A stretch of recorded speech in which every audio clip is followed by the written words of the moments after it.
A commercial flight is dying at 37,000 feet. Both experienced pilots declare defeat over the intercom. They cannot save the plane. But when two fighter jets detect a legendary military call sign coming from a teenage passenger in the cabin, everything changes. She is their only hope now. Before you watch full story, comment below from which country are you watching. Don't forget to subscribe for more amazing stories. At 37,000 feet above Montana, Flight 616 was dying. The Boeing 737 shook violently as red warning lights filled the cockpit like a deadly Christmas tree. Captain Mike Stevens gripped the controls with white knuckles while First Officer Sarah Chen worked through emergency checklists with trembling hands. "Mike, nothing is working," Chen said, her voice tight with fear. "We've lost hydraulic pressure in all three systems. Flight controls are barely responding. The aircraft is not listening to us anymore." Stevens had been flying commercial jets for 22 years. He had handled engine failures, severe weather, and countless emergencies. But this was different. This was catastrophic. Every system was failing in ways that made no sense. The master warning alarm screamed continuously, a sound that meant death was coming. He tried everything he knew. Emergency procedures. Backup systems. Alternative control methods. Nothing worked. The aircraft was dying around them, and there was nothing more he could do. Stevens made the hardest decision of his career.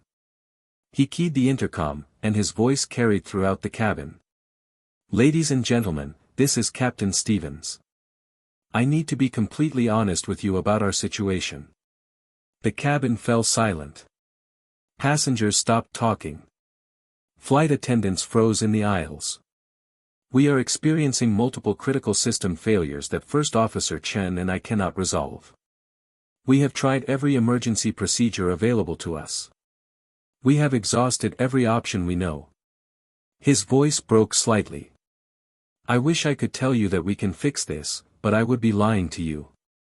We have lost effective control of this aircraft. I am truly sorry. Please use the remaining time to contact your loved ones. I am so sorry we could not save you."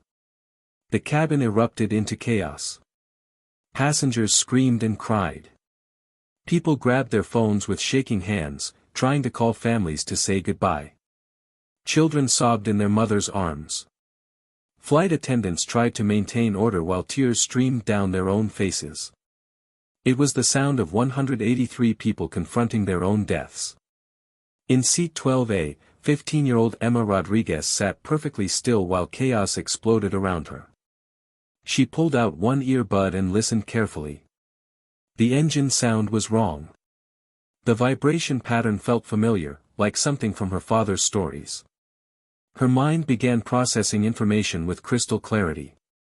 Emma looked like any typical teenager. She wore faded jeans, worn sneakers, and an oversized hoodie. Her dark hair was pulled into a messy ponytail. To every passenger and crew member, she was utterly unremarkable. Just another kid traveling alone, probably between divorced parents' homes.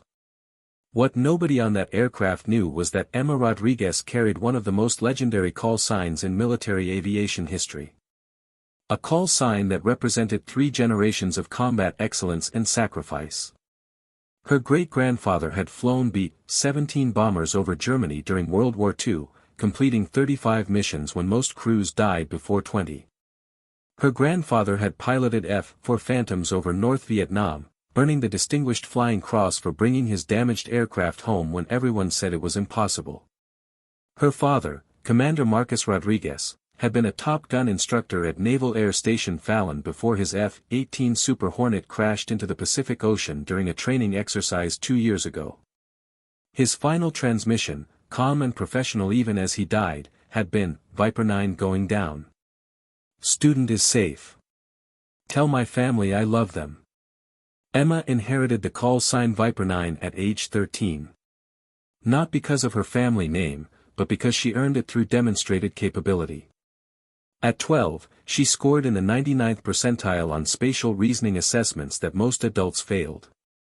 At 13, she talked her uncle out of a developing stall during a private flight lesson, her instructions so precise he thought she was a certified instructor. By 14, she had absorbed more practical aviation knowledge than most commercial pilots learned in entire careers. She had not learned from textbooks or flight schools. She learned through osmosis, growing up in ready rooms and briefing spaces, falling asleep to discussions of energy management and tactical geometry. She had spent her childhood around fighter pilots, absorbing their language, their thinking, their instinctive understanding of how aircraft behaved at the edge of controllability.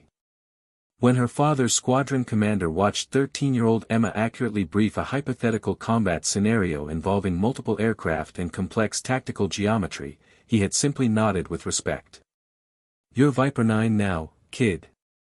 You've earned it." Emma listened to the aircraft dying around her. The vibration signature was distinctive. A harmonic frequency in the airframe that should not exist. Through her window, she saw a barely visible trail of vapor from the right wing, suggesting hydraulic fluid escaping under pressure. Her mind assembled puzzle pieces with precision. This was not multiple random failures. This was catastrophic structural damage creating cascading system problems. The aircraft thought it was experiencing electrical and hydraulic failures because structural sensors were reporting impossible data. The pilots were troubleshooting ghost problems while the real issue was likely the tail section beginning to separate. Emma pulled out her phone and accessed an app that most civilians did not know existed. It was a military family emergency communication system, designed for situations exactly like this. Her mother had given her the access code 2 years ago with very clear instructions. "Emma, if you are ever in a situation where people will die and you believe you can help, use this system. Do not hesitate. Do not second-guess yourself. Use it. I will handle whatever consequences come." Her fingers flew across the screen, entering security codes that would flag her location and call sign to any military aircraft within 200 miles. It was a violation of protocols, but 183 people were about to die. 200 miles to the northeast, 2 F-22 Raptor fighter jets were conducting routine training exercises. Major Tom "Hawk" Harrison was in the lead aircraft, with Captain Lisa "Razor" Martinez flying wing position. They were practicing intercept procedures when both cockpits lit up with an alert. "Hawk, are you seeing this?" Razor's voice carried confusion and urgency. Hawk stared at his display. "That's a Viper call sign. Coming from a civilian aircraft declaring emergency." "Viper 9, Razor read the details twice. "Hawk, that's Marcus Rodriguez's daughter. That's the commander's kid." In the fighter community, some call signs were legendary. Viper 1 through Viper 8 represented 3 generations of aviation excellence. Stories about those pilots were told in ready rooms across the world. Viper 9 was supposed to be the next generation. Hawk made a decision in 3 seconds that would either earn him a commendation or destroy his career. Raptor flight going tactical. Breaking off exercise. Razor, form on me, heading 220. He switched to emergency frequency. Flight 616, this is Air Force Raptor 21. We are 2 F-22 Raptors currently northeast of your position, inbound to assist. Be advised we have confirmation that Viper 9 is aboard your aircraft. Request you put us in contact with that passenger immediately. This is urgent." The response from Flight 616's cockpit was confused and desperate. "Raptor 21, this is Flight 616. We do not understand. Viper 9 is a military call sign. We do not have any military personnel aboard this aircraft, only civilians. Unless you can physically fly this airplane from outside, there is nothing anyone can do. We are going down." Hawk's voice became harder, more commanding. "Flight 616, check your passenger manifest for the name Rodriguez. Teenage girl, approximately 15 years old, probably traveling alone. Get her to a cabin phone immediately." That is a direct instruction from the United States Air Force. That kid might be the only reason any of you survive the next 10 minutes. The senior flight attendant stared at Emma with wide, uncomprehending eyes as the message was relayed. Emma was already unbuckling, moving forward through the chaos with smooth efficiency. She picked up the cabin phone near the forward galley, and her voice changed completely. It dropped into a register that shocked every adult nearby. Calm. Professional.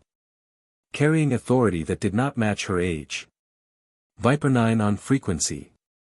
Raptor flight, confirm you are 2 F-22s currently northeast, inbound to my position. Hawk felt a chill run down his spine. That voice sounded exactly like Commander Rodriguez. Viper 9, Raptor 2-1 confirms. 2 ship F-22s currently 12 minutes out from your position. Your mother is going to kill me for involving you in this, but we need your eyes and your brain. What is your assessment of the aircraft's condition? Emma closed her eyes and let 3 generations of accumulated knowledge flow through her consciousness. She thought about her great-grandfather's stories of flying bombers with engines on fire. She thought about her grandfather's tales of bringing phantoms home with no hydraulics. She thought about her father's patient lessons about creative problem-solving when every system fails. Raptor flight, Viper 9. Based on vibration signature, uncommanded roll tendency, hydraulic failure pattern, and electrical system anomalies, my assessment is catastrophic tail section structural damage. Possibly bird strike or drone impact at high speed that compromised the vertical stabilizer and created cascading system failures. She spoke with absolute confidence. The aircraft flight control computers are reporting multiple system failures because structural sensors are reading impossible data due to airframe distortion. The pilots are troubleshooting ghost problems while the real issue is the vertical stabilizer attachment structure is failing. The tail is trying to separate from the fuselage.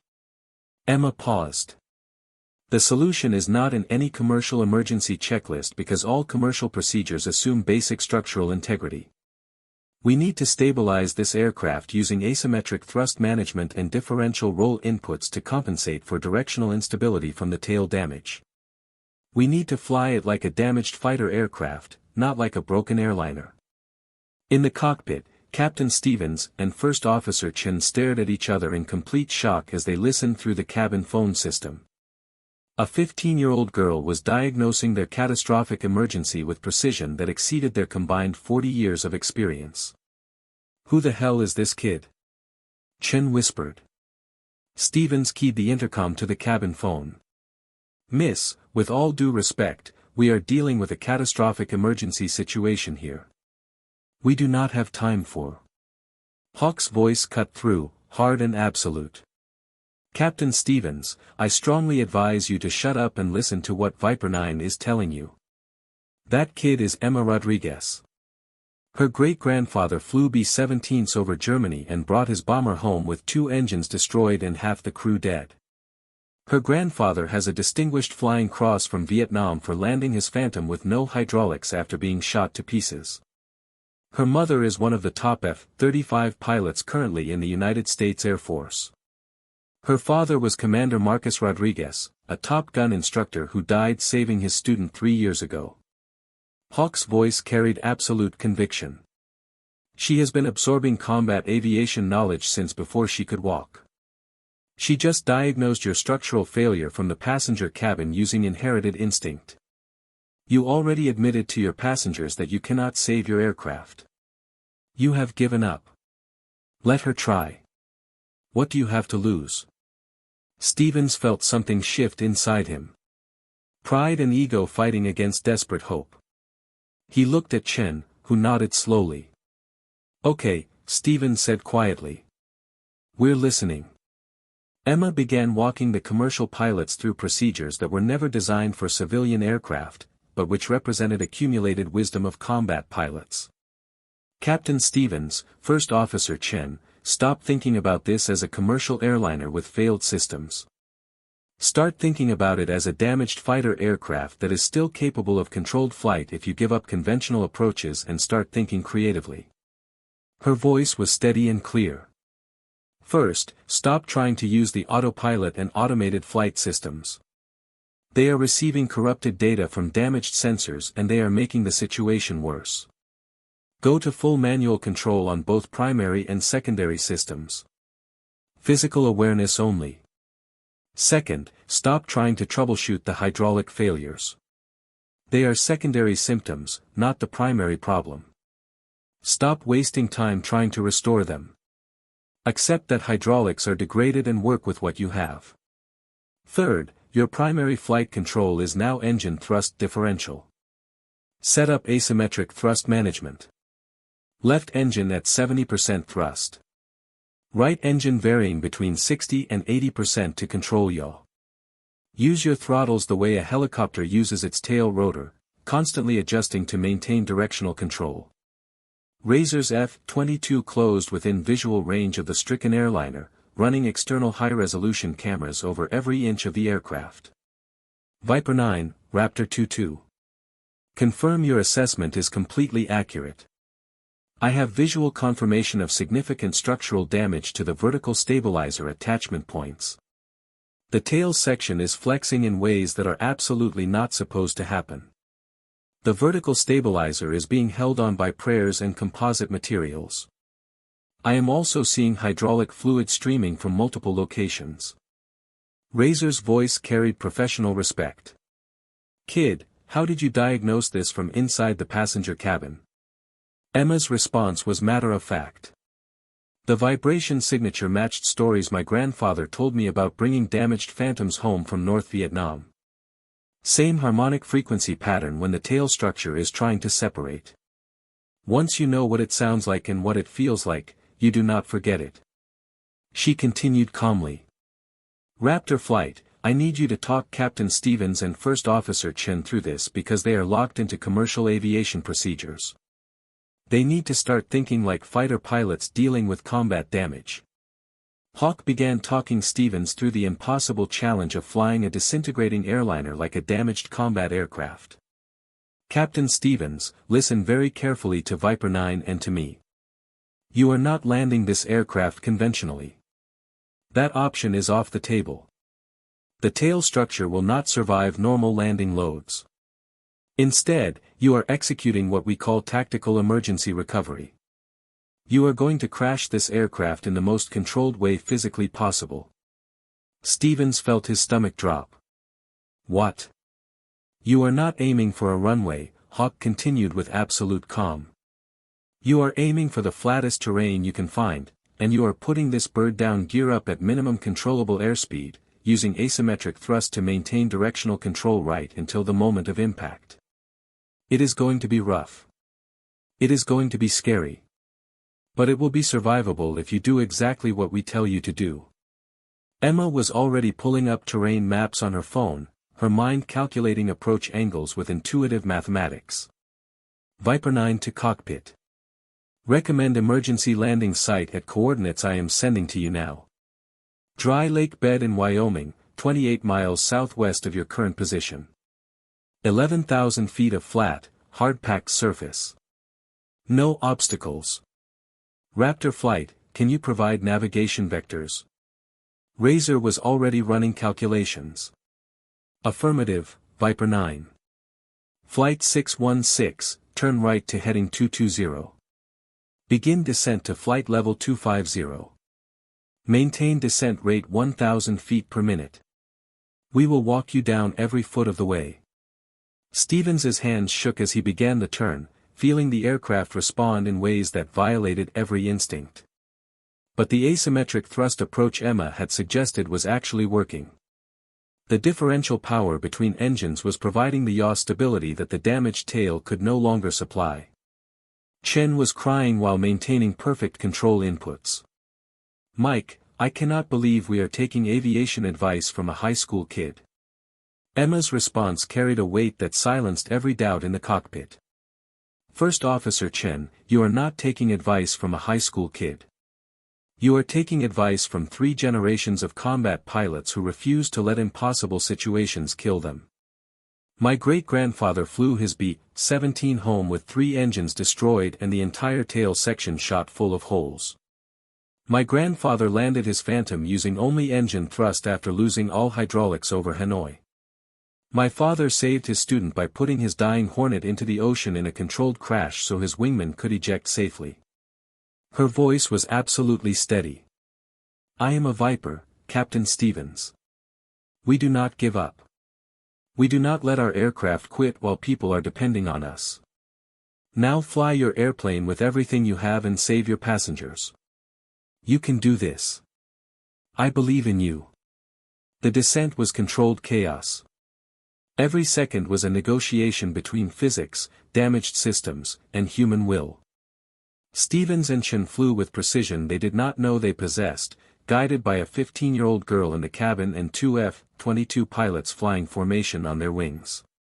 The fighter jets had become their eyes, calling out altitude, airspeed, attitude changes with constant precision. They provided navigation vectors and course corrections that the commercial instruments could no longer reliably supply. Emma stood in the forward galley with the phone pressed to her ear, calling out observations that saved lives with every sentence.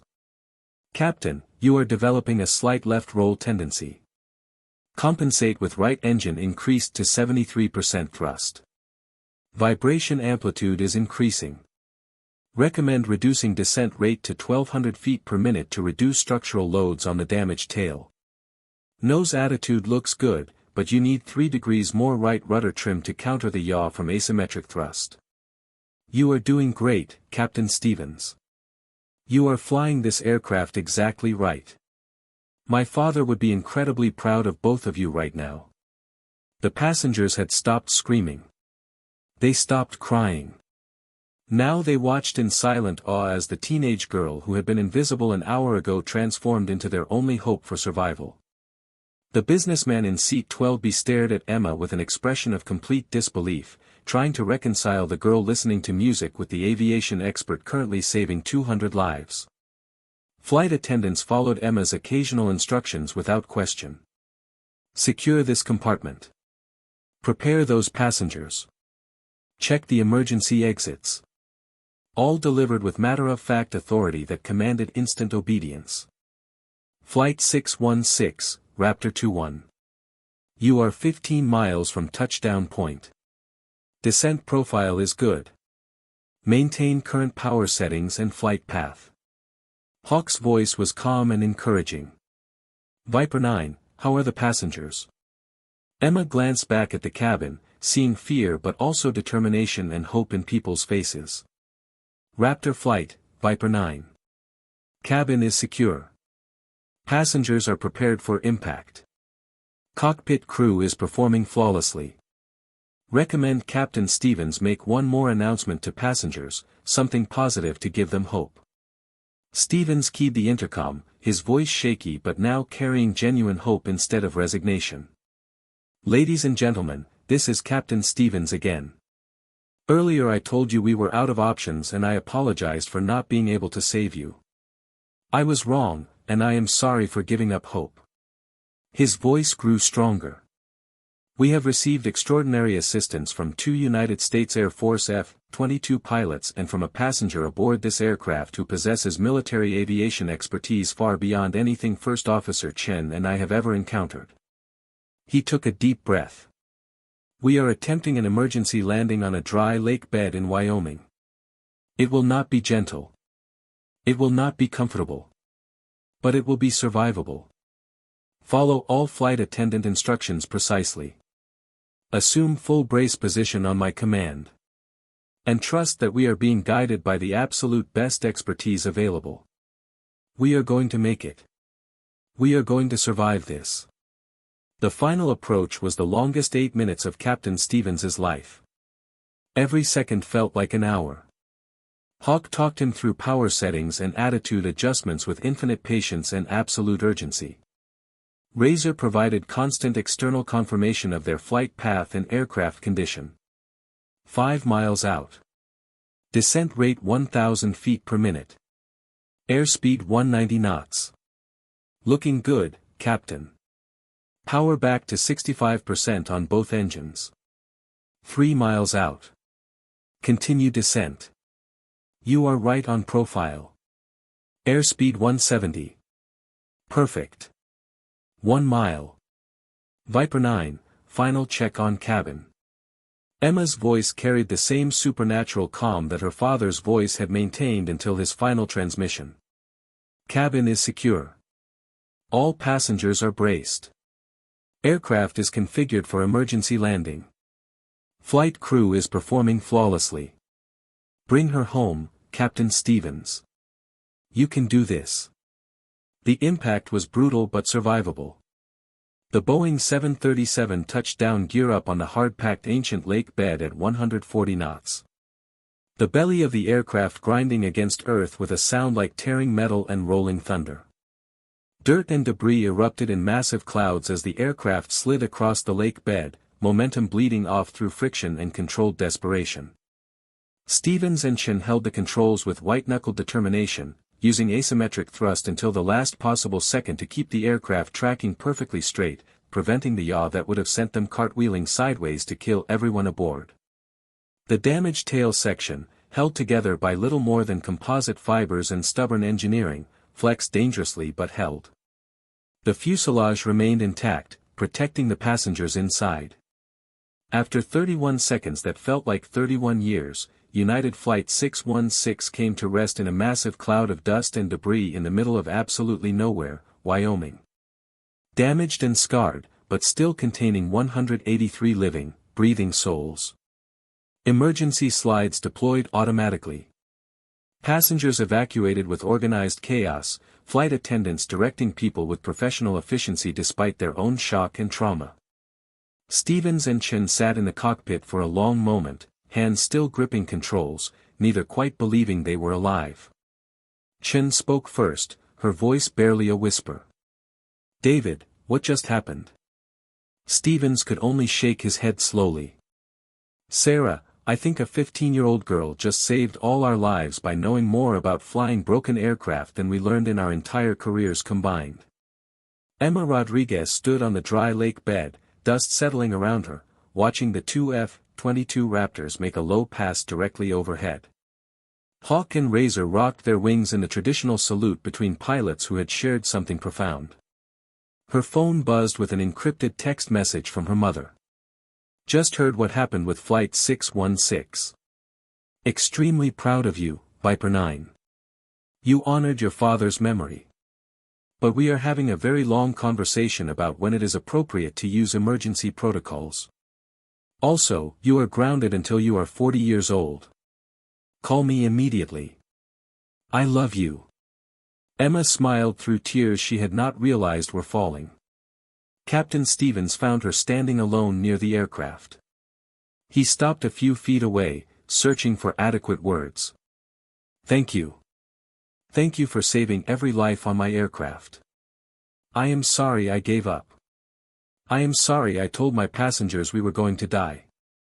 I am sorry I did not trust that there might be someone with knowledge exceeding mine. You saved us all."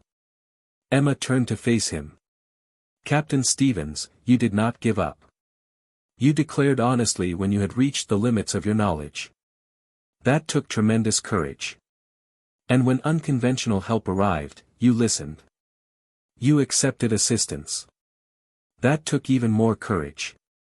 You flew that broken aircraft exactly right once you had the correct framework. You saved your passengers, sir. We just helped you see how." 3 weeks later, Emma sat in a conference room at Federal Aviation Administration headquarters in Washington, D.C. She was surrounded by officials who were simultaneously trying to commend her and figure out what regulations she had violated. Her mother sat beside her in full military uniform. The FAA administrator, a former Navy pilot who had flown with Emma's grandfather in Vietnam, looked at her with mixed feelings. "Miss Rodriguez, you understand that what you did was highly irregular," he began carefully. "You accessed restricted military communication systems without proper authorization. You provided aviation consultation without appropriate credentials. You inserted yourself into an emergency situation in ways that violated numerous protocols." He paused significantly. "You also saved 183 lives using knowledge and expertise that most professional aviators do not possess.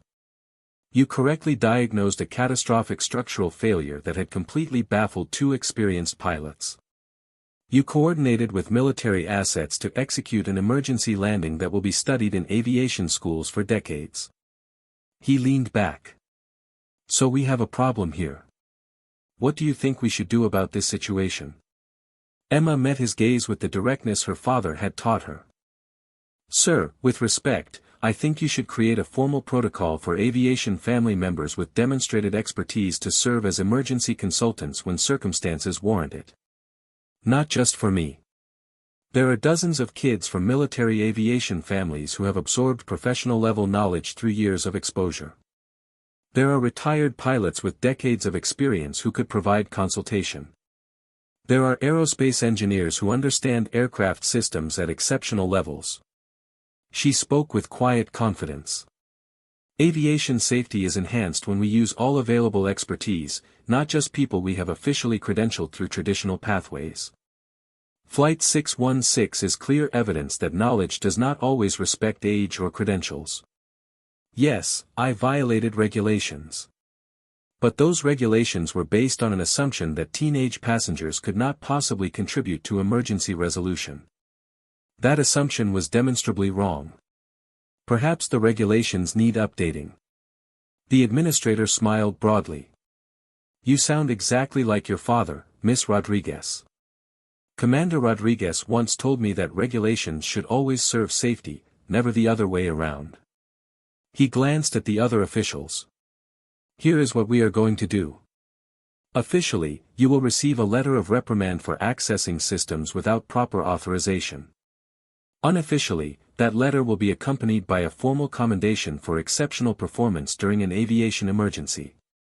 Additionally, we are creating exactly the consultation protocol you described. We are calling it the Rodriguez Protocol, and you are going to help us design it. Emma's mother squeezed her hand under the table. 6 months after the emergency landing, Emma sat in her high school physics class, half listening to a lecture about forces and motion that seemed simple compared to the calculations she had executed at 37,000 feet. Her phone buzzed quietly. A text message from Captain Stevens. Emma, just wanted you to know that Jennifer and I are both back flying commercial routes. We completed additional training on advanced emergency procedures, including techniques you taught us. We are different pilots now. Better pilots.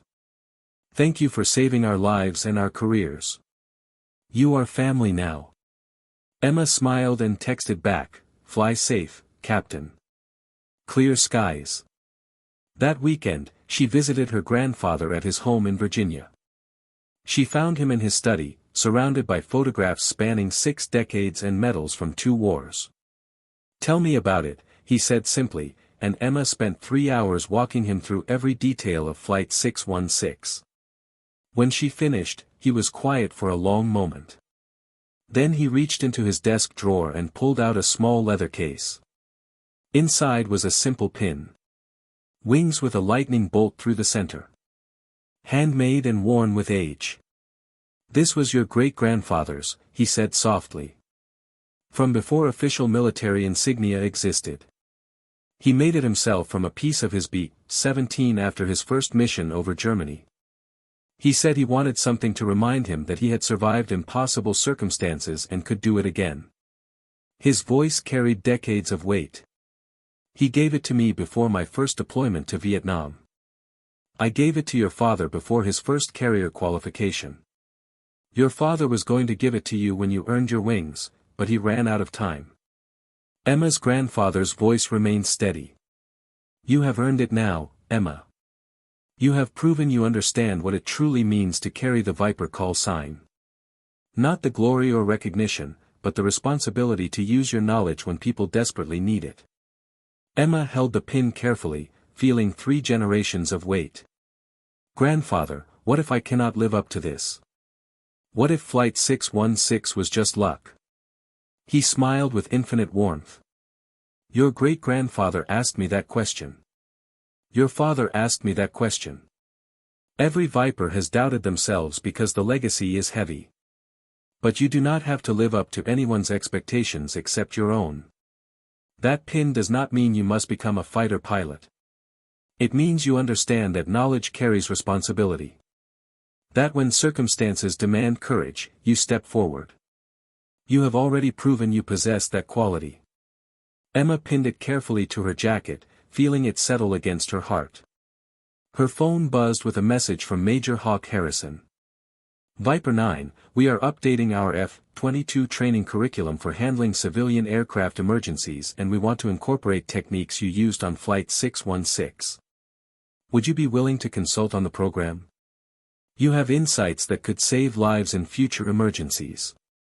Emma thought about her father's final transmission. About Captain Stevens's courage to accept help. About her great-grandfather flying through danger. About 183 people alive because knowledge had been passed down across generations. She typed carefully. Hawk, Viper 9.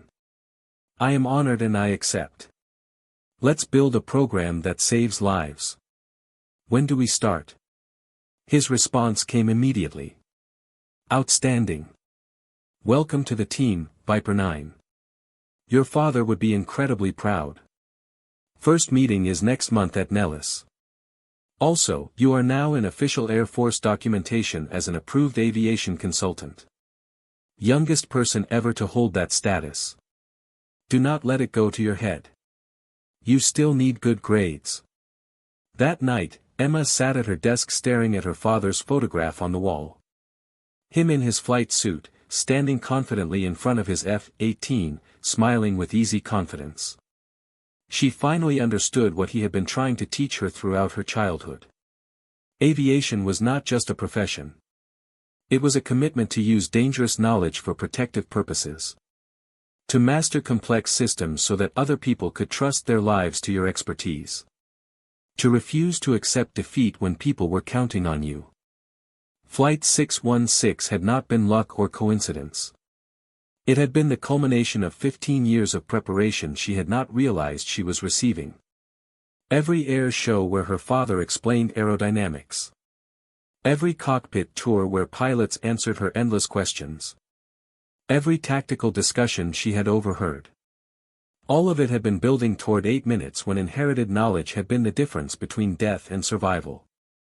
Years later, when she stood at the United States Air Force Academy graduation ceremony earning her wings, when she flew her first solo flight in an F-35 Lightning II while her mother watched crying with pride, when she eventually became an instructor herself teaching the next generation, she would always remember those 8 desperate minutes at 37,000 feet. When 2 experienced pilots with decades of training had given up completely, and a 15-year-old girl with a legendary call sign had simply refused to let 183 people die just because the situation seemed impossible. Because that was what it meant to be Viper 9. Not perfection or exceptional skill necessarily. But the stubborn refusal to accept defeat when knowledge and courage might make the difference. It was the legacy her great-grandfather had started when he flew his damaged bomber home from Germany. It was the tradition her grandfather had maintained when he landed his Phantom without hydraulics. It was the example her father had set when he sacrificed himself so his student could survive.